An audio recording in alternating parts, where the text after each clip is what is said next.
নমস্কাৰ, মই সমুজল কুমাৰ নেওগ।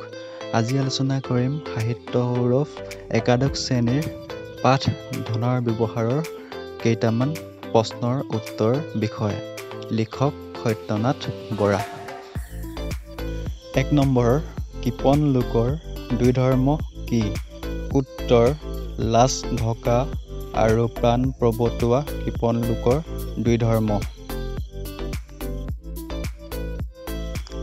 ২ নম্বৰ, অৰ্থ ব্যৱহাৰৰ মূলমন্ত্ৰ কি?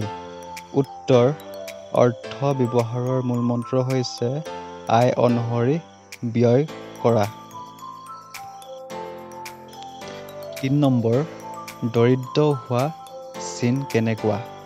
উত্তৰ, অলপ আয় অধিক ব্যয় দৰিদ্ৰ হোৱাৰ চিন। ৪ নম্বৰ, মানুহৰ ঋণ কেতিয়া হয়? উত্তৰ, মানুহে যেতিয়া উপাৰ্জনতকৈ অধিক মাত্ৰাত খৰচ কৰে তেতিয়া ঋণ ল'ব লগা হয়। ৫ নম্বৰ, কোন প্ৰকাৰৰ খৰচ গুপ্ত শত্ৰুৰ নিচিনা? উত্তৰ, খুচুৰীয়া খৰচ গুপ্ত শত্ৰুৰ নিচিনা। ভিডিঅ'টো চাই যদি উপকৃত হ'লা তেনেহ'লে চেনেলটো like, comment, share and subscribe কৰি দিবা। ধন্যবাদ।